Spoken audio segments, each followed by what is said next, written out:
Et il est quasiment 15 h sur LCI, c'est la suite du grand décryptage. Le gouvernement veut à tout prix éviter un nouveau samedi de violence, d'où la réponse très sécuritaire hier d'Édouard Philippe. Les mesures sont-elles à la hauteur, sont-elles applicables et surtout vont-elles suffire à répondre à la crise des Gilets jaunes? On en parle, on en débat avec toujours Jean Garrigue et Julien Arnaud qui nous a rejoints. Bonjour. Bonjour Julien. Et puis Denis Jacob, secrétaire général du syndicat de police alternative CFDT. Et face à vous Yann Le Bihan, Gilets jaunes.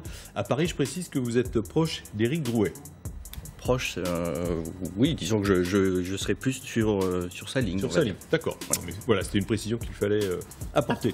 C'est ça, Denis Jacob. Est-ce que c'est pas le risque? Je ne sais pas ce que vous en pensez du côté des policiers, mais ce risque, c'est qu'effectivement, il y a un rapport établi par le gouvernement lui-même. C'est ce rapport de force, et il y a un face-à-face. Presque force de l'ordre, Gilets jaunes. Alors ce qu'il faut préciser, c'est que Édouard Philippe répond à ce que nous avons demandé. Et là, pour une fois, on peut dire que les corps intermédiaires ont été efficaces, en tous les cas, sur la sécurité. Si ça ne marche pas, ou pas encore marché, sur la gestion de fond de la problématique des Gilets jaunes, et Laurent Berger de la CFDT, donc, qui est mon secrétaire général, est intervenu à plusieurs reprises pour faire valoir l'utilité de l'intervention des corps intermédiaires pour régler cette situation. Sur l'aspect sécuritaire, moi, je ne peux que saluer les annonces d'Édouard Philippe, puisque c'est ce que je demande depuis plusieurs semaines. Déjà, l'adaptation du maintien de l'ordre. Alors, ça a été fait au lendemain des incidents du 1er décembre. Et on est en train de l'adapter, de l'améliorer. Il annonce également des moyens matériels, ce que nous demandions. Donc, ça va dans le bon sens. Là où je suis un peu plus mitigé, c'est sur cette histoire de création de fichiers. Alors on va y revenir sur la faisabilité. D'abord, votre avis général, parce qu'on a envie d'avoir l'avis. Sur l'avis général, oui, c'est des attentes fortes. Pas pour être dans une surenchère sécuritaire, mais qu'on adapte et qu'on mette à disposition des forces de sécurité les moyens d'anticiper et de stopper toute violence potentielle qui pourrait se produire sur ces mouvements. Moi, je veux bien tout entendre, mais personne n'a compris, mais votre manifestation a été déclarée? Bon, on en revient toujours là-dessus. Mais oui, mais on est en République française, il y a des lois. Mais il fallait arrêter les gens dès le début à ce moment-là. Alors ça, c'est pas un problème de police, c'est un problème de politique, on en parlait tout à l'heure. La responsabilité politique, c'est peut-être d'avoir laissé faire dès le départ, mais là, c'est pas à moi de répondre, c'est aux politiques de le faire. Mais moi, en tant que policier, je suis désolé, on nous demande de faire appliquer la loi. La loi dit qu'une manifestation, pour qu'elle puisse se tenir, non, mais c'est toujours le même discours. Encadré, mais c'est pas le même discours, c'est la loi. Mais vous n'arrêtez pas 25 000 personnes nettes. Mais on n'arrive pas à 25 000 comme ça. On est déjà sur place et on y est même avant vous sur place, justement pour préparer la manifestation et faire en sorte qu'elle se passe dans de bonnes conditions. Dès lors qu'il y a des ordres nous demandant d'interdire un mouvement d'aller vers tel ou tel endroit parce que ça peut engager... Vous n'êtes pas intervenu à la mairie de Paris. On est parti de la mairie de Paris. Il fallait intervenir à la mairie de Paris. Je vous laisserai intervenir après si vous le souhaitez, mais laissez-moi terminer. Si on reçoit des instructions parce que les autorités considèrent qu'il y a un risque supplémentaire de trouble à l'ordre public au moment où vous vous trouvez du côté du musée d'Orsay, eh bien, notre rôle, c'est d'intervenir parce qu'on nous demande d'appliquer les textes pour éviter tout trouble à l'ordre public. Après, on vous a donné l'autorisation, peut-être préalable, de vous réunir à l'hôtel de ville, c'est une chose. Après, qu'on ne vous autorise pas d'aller jusqu'au musée d'Orsay, c'en est une autre. Mais même au-delà de ce que vous dites, même la manifestation, parce que sur les deux manifestations parisiennes du week-end dernier, une était autorisée, déclarée. Mais une manifestation, ça ne s'improvise pas.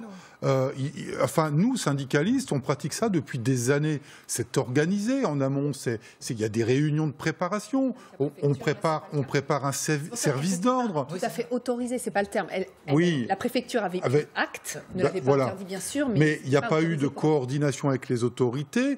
Ceux qui ont voulu organiser la manifestation, d'ailleurs, on parlait de service d'ordre, mais on a vu qu'il n'y avait pas du tout de service d'ordre et qu'ils ont vite été débordés. Alors, ça part d'un bon sentiment. Il faut professionnaliser la chose parce que moi, je ne fais pas d'amalgame. La grande majorité, et c'est un policier qui le dit, la grande majorité des Gilets jaunes, ce sont des gens pacifistes, qui veulent porter des revendications légitimes. Ceux que l'on voit à Paris et dans certaines villes de France ne sont pas des gilets jaunes. La question, on sait qu'effectivement, c'est en fin d'après-midi que les casseurs arrivent. Alors, il y a peut-être des gilets jaunes qui se transforment en casseurs, mais il y a aussi des casseurs quasiment professionnels qui arrivent. Pourquoi ils sont pas professionnels? Voilà, vous êtes d'accord. Pourquoi à ce moment-là, on les bloque pas? Vous n'avez pas d'ordre ou c'est parce qu'il y en a trop, vous êtes débordés? On en viendra à parler du fameux fichier et des dispositions juridiques qui sont à prendre justement pour éviter d'avoir cette problématique des casseurs. Alors c'est compliqué quand ils arrivent parce que déjà ils arrivent, bon, vous le disiez, sont des professionnels de la casse, en général à la tombée de la nuit. Donc déjà, pour aller identifier qui est casseur, qui ne l'est pas, qui est gilet jaune et qui ne l'est pas, on a tous un gilet jaune dans la voiture. Je suis casseur, je prends mon gilet jaune, je suis un gilet jaune. Puis à 17h, je l'enlève et je suis un casseur. Donc les casseurs sont peut-être là depuis le début. Mais ils attendent le bon moment, si je puis parler ainsi, pour se transformer en casseurs. Et donc les dispositifs juridiques, c'est de pouvoir, en amont une fois de plus, identifier les personnes qui seraient potentiellement fichés comme des ultra-violents, de les empêcher de venir tout simplement. Mais alors ça, c'est possible parce qu'on avait le commissaire David Lebrast sur notre plateau qui disait que c'était pas possible. Les interdictions de stade, c'est facile, c'est un match entre 20h et 22h45.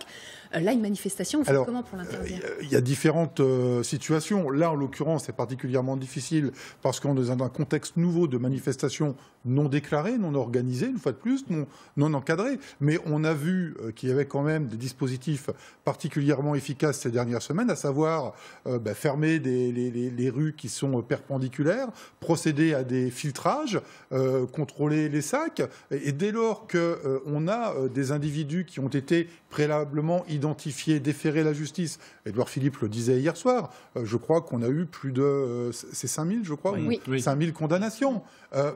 Si ces gens-là sont fichés, quand ils reviennent sur une manifestation et qu'on va passer leur identité au fichier, ils vont ressortir comme ayant eu une condamnation pour ultraviolence. Et dans ces cas-là, on ne les laisse pas passer. Oui. Vous faites comment? Je veux dire, parce que ça rejoint un peu ce qu'on disait tout à l'heure, reconnaissance faciale avec des caméras, où vous interpellez, vous demandez les papiers? Par radio, on passe l'identité de la personne et dans les commissariats, on passe l'identité dans le fichier et on nous dit si la personne fait l'objet d'une condamnation pour ultraviolence sur manifestation ou pas. Donc ça ne règle pas tout, parce que c'est comme toute situation, le risque zéro, malheureusement, n'existe pas. Mais en tous les cas, on éviterait d'avoir un trop grand nombre de casseurs et on pourrait plus facilement endiguer ces flots de violence parce qu'on aurait un nombre restreint de casseurs qui auraient réussi à rentrer sur les manifestations. Non, on voit qu'il y a encore quelques détails à régler. Hier soir, même dans son intervention, Édouard Philippe ne s'est pas beaucoup étendu sur ce fichier. Il a juste exposé l'idée. On sait que tout le week-end, il y a travaillé, ils ont réfléchi avec Christophe Castaner. Des députés ont été consultés sur ce fichier. Même de ce que je sais, des syndicalistes aussi ont été autour de la table. C'est vrai que c'est beaucoup plus compliqué que ce fichier pour l'interdiction dans les stades. Si je ne m'abuse, c'était c'était Michel Alliot-Marie en 2007 sur un arrêté. Ensuite, c'est devenu une proposition de loi pendant l'Euro pour l'Euro de 2016. Donc il y avait quelque chose qui était peut-être plus... vous le racontiez, dans les stades, c'est beaucoup plus facile. Alors, il faut relativiser quand même, si vous me permettez, parce que là aussi, je ne voudrais pas qu'on laisse penser qu'on est tous les jours dans une surenchère sécuritaire. Les outils, on les a. Les outils, ils existent. Le fichier, il existe. Il s'appelle Fichier de prévention aux atteintes à la sécurité publique. Dans ce fichier-là, il y a des personnes qui sont identifiées comme identitaires, ultra-gauche, ultra-droite, des individus qui ont participé à des violences urbaines passées. Et l'objectif, en tous les cas, nous, c'est ce que l'on dit, parce que je ne pense pas qu'il soit utile de créer un énième fichier, alors que les dispositions juridiques existent. Il suffit, dans ce fichier-là, de créer une nouvelle rubrique manifestant ultra-violent. Et je dirais, l'affaire est entendue. C'est pour ça, d'ailleurs, je pense qu'Édouard Philippe parle d'une mise en application très rapide au mois de février, parce qu'il n'y a pas besoin de légiférer sur le fond, mais de légiférer sur la forme. C'est un fichier qui est contrôlé par la CNIL déjà, auquel a accès également l'ACADA, donc c'est la commission d'accès aux documents administratifs. Enfin, tout ça est très encadré, et donc on s'épargne de recréer un fichier, d'élaborer une nouvelle... Mais comme il n'a pas donné beaucoup de détails, c'était peut-être pas clair pour tout le monde. Je pense que, excusez-moi, mais je pense que certaines personnalités politiques et syndicalistes policiers ne sont pas au fait de ce qui existe déjà dans la loi de sécurité intérieure. Arrivé cagoulé lors d'une manifestation manifestation doit devenir un délit, a dit le Premier ministre. Alors on en a des images, des dernières manifestations où il y en a pas mal qui ont le visage couvert. Ça va être possible, ça ? Ça va être possible si on le transforme. C'est-à-dire que là, on est à l'Arc de Triomphe, on s'en souvient. C'est-à-dire dans les rues de Paris. On parle d'adaptation du maintien de l'ordre. Donc, on a décidé de passer d'un maintien de l'ordre statique et de tenir à distance les manifestants, comme on le faisait jusqu'à présent, à du maintien de l'ordre de contact. Donc, c'est clair que si on a un délit de port de la cagoule, dès lors que quelqu'un porte la cagoule, on peut l'interpeller. Aujourd'hui, c'est une contravention, donc on ne peut pas l'interpeller. On lui dresse un procès verbal et puis terminé. Et quand on voit ces images, quand il y en a plusieurs centaines devant vous, vous n'allez pas les appeler. Tiens, viens voir, là, tu as une cagoule, on t'embarque. Il y a peu de chances qu'ils viennent. Hein. Mais je pense que l'objectif, c'est alors c'est tout le risque d'un dispositif comme celui-là, puisque le maintien de l'ordre en France, c'est de dire pas de dommages collatéraux humains, parce qu'il faut le rappeler, qu'il y ait des dommages collatéraux matériels, c'est une chose, mais humains, il n'en faut pas. Je crains demain, effectivement, que l'on passe à du dommage collatéral humain, parce qu'on nous demandera peut-être d'aller interpeller les individus cagoulés, c'est tout le risque. Justement, vous parliez, et à juste titre, de ne pas faire l'amalgame, donc ne faites pas l'amalgame. Enfin, nous, en tant que policiers, quand on parle de fermeté, on ne veut de la fermeté que vis-à-vis des casseurs. Nous, les gilets jaunes qui manifestent pacifiquement depuis 1 mois et demi, 2 mois, le reportage le disait très bien, partout sur les ronds-points où il y a des regroupements, il y a des liens qui se créent avec les policiers, on va à leur contact, il y a des échanges, enfin ça se passe, vous le disiez aussi. Mais moi je parle avec les CRS régulièrement. Bon enfant. Donc ne faisons pas l'amalgame de dire que quand il y a de la fermeté, c'est forcément pour réprimer le mouvement des gilets jaunes. Enfin, on se fait gazer toutes les semaines. Hein. Moi j'ai jamais rien fait, on se fait gazer toutes les semaines. Je vais vous dire, quand je suis dans une manifestation, j'ai déjà dit sur ce plateau, et je suis syndicaliste, donc manifester, je l'ai déjà fait plusieurs fois.